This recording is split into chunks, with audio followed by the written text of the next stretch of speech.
This offseason is definitely going to be a very important one for the NHL, and we could honestly see the landscape of the entire league be changed when you think about how many big name free agents there are, how many big name players have their names in trade rumors. And I made 2 videos prior kind of on this subject already where I talked about 5 players who I think will be traded, and then I made a video talking about where I think all of the big name free agents are going to end up and what I think is going to happen with them. But in today's video, I want to take a look at 5 more NHL players who I think will be on a new team next season. This could be from signing as a free agent or being traded, and these are players that I haven't really touched on too much in previous videos. So without further ado, let's jump right into it. Starting off the video with Erik Carlson, a player who I did kind of touch on in where I think the big name free agents will go video, but I wanted to, talk about it again because I think my opinion has changed since then. I originally had said in that video that I think he is going to re-sign and be a member of the San Jose Sharks moving forward, but I honestly don't really see that happening anymore. He said a pretty heartfelt farewell to the San Jose Sharks, thanking their fans, thanking their organization, and it kind of sounded like it was like his last time there, and it was kind of weird. I kind of got that vibe from it, that it was like this was his final run as a Shark. It just lasted 1 season, and a player as big as Erik Carlson and a potential huge contract that he could get, like I said, really could change the outlook heading into next season. He's a 28-year-old defenseman, 680 games played, 129 goals, 434 assists for 563 points. Obviously, as we know, he's one of the most gifted offensive defensemen that we have seen of this generation. 53 games played this past season, just 3 goals and 42 assists for 45 points. Not really the Erik Carlson that we were used to, but he did struggle with injury through the majority of the season. And for most likely, I have the Rangers on here. They have a lot of cap space, they're a big market team, and I just think it would be a really good fit for Erik Carlson, and there hasn't really been one team that is heavy favorited to really sign Erik Carlson. Maybe a team like the Vancouver Canucks are like a dark horse, but it's definitely really going to be interesting, and when the rumors really start to pick up with Carlson and what teams are really interested in him, I will start to make videos on that in itself individually. But for right now, I just had the most likely for the Rangers because they're really the only team that I could think of off the top of my head, and I also did see their names tied together a little bit in some articles that I was reading. But like I said, Erik Carlson, a huge superstar caliber player, is most likely going to get a huge contract.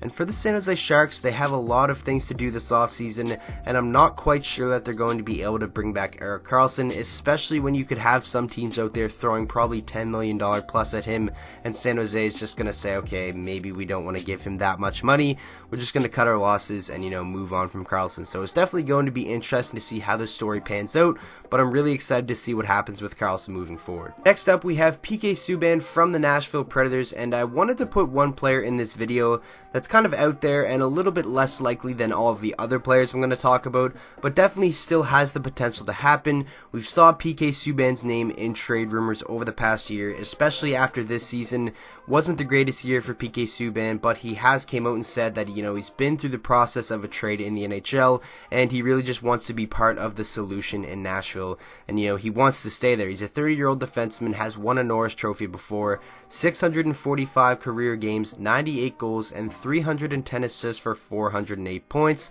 63 games played this past season, 9 goals, and 22 assists for 31 points. He's under contract through the 2021-22 season at a $9 million cap hit, which is pretty lucrative and pretty expensive, so it definitely is going to be very, very difficult. If the Nashville Predators do want to go down that route of actually trading PK Subban, you're basically going to need to find a perfect match, and for most likely, I just put a question mark because I don't really know. It's kind of hard to gauge on what teams would really be interested in such a big contract and such a big name player. Would most likely have to be a blockbuster trade, maybe a team like the New Jersey Devils who have some young assets like a Pavel Zacha and like a Ty Smith or something like that, maybe like the Pittsburgh Penguins. Those are just kind of throwing out some estimations, but I'm really not sure, and this is just a player that I put in the video just as one that's kind of out there. Maybe it happens, maybe it doesn't, but if I had to put my money on it, I think he most likely will still be a part of the Predators next year. In the NHL, it is really rare that we see those huge blockbuster players under such big contracts, but you never know, and it seems like Subban's name is always in trade rumors, so I thought, why not put him in this video?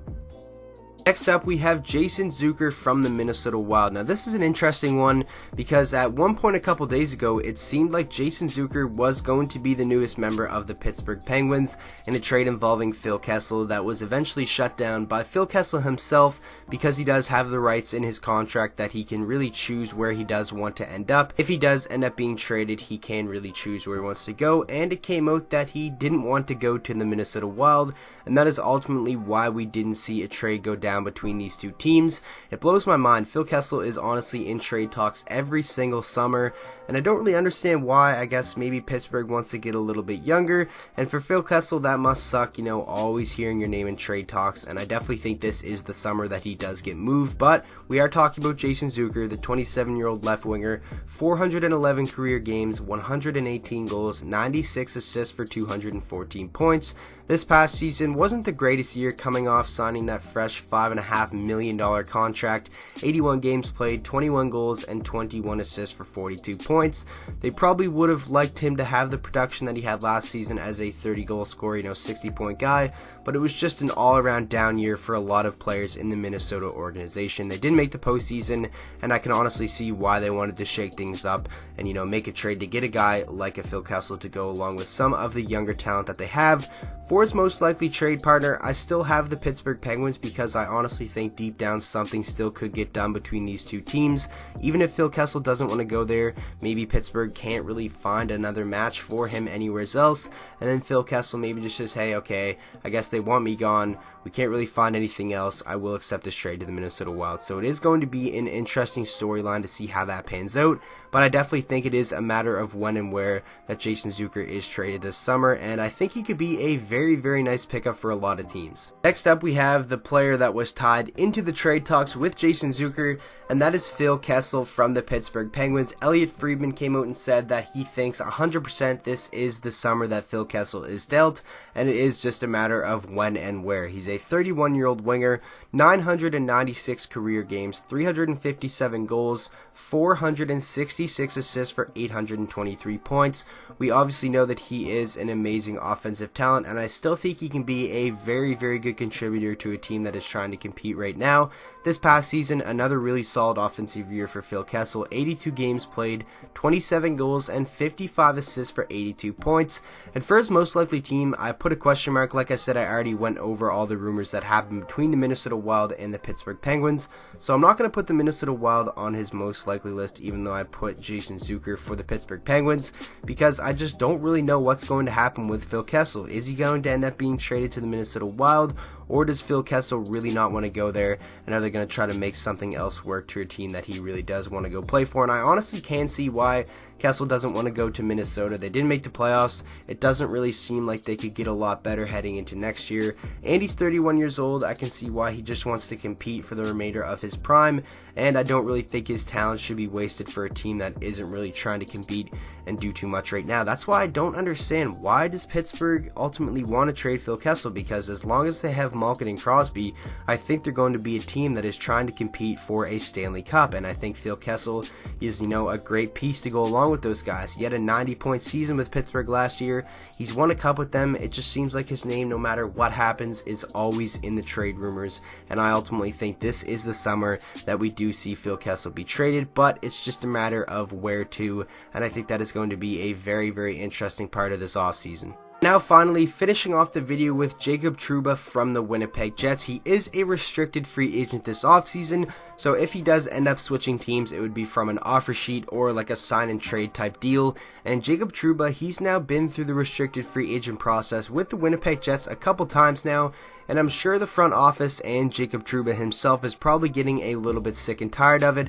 And remember, they have to sign Kyle Connor and Patrick Laine this summer, so there isn't too much money to go around, and after coming off a 50-point season, I definitely think Jacob Trouba is going to demand a pretty penny. He's a 25-year-old defenseman, 408 career games so far, 42 goals, and 137 assists for 179 points.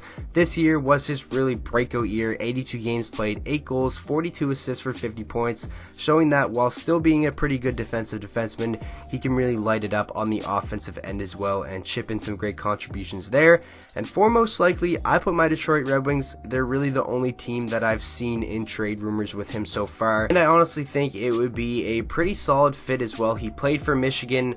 I think it would be a great fit because Detroit is lacking on the defensive end, and we could really use that young defenseman that has already established himself to really lead the younger guys like Filip Hronek, Dennis Chalowski, and Libor Shulak, and Selyarvi, and all those guys like that. So I think Trouba would be a pretty fantastic fit, and I think Detroit does have some interesting pieces that we could send back the other way to the Winnipeg Jets in like a sign and trade type of deal. I don't think we're going to see an offer sheet with Jacob Trouba. I can't really see any teams wanting to give up them draft picks because I think he would cost a pretty penny, like I said, maybe $6 to $6.5 million or something like that, because like I said, 50-point defensemen, they don't really come by too often on the open market. So it's definitely going to be interesting to see what happens with Jacob Trouba, but I definitely think he has played his last game for the Winnipeg Jets. I just think both parties are tired of this process of going through arbitration and stuff like that.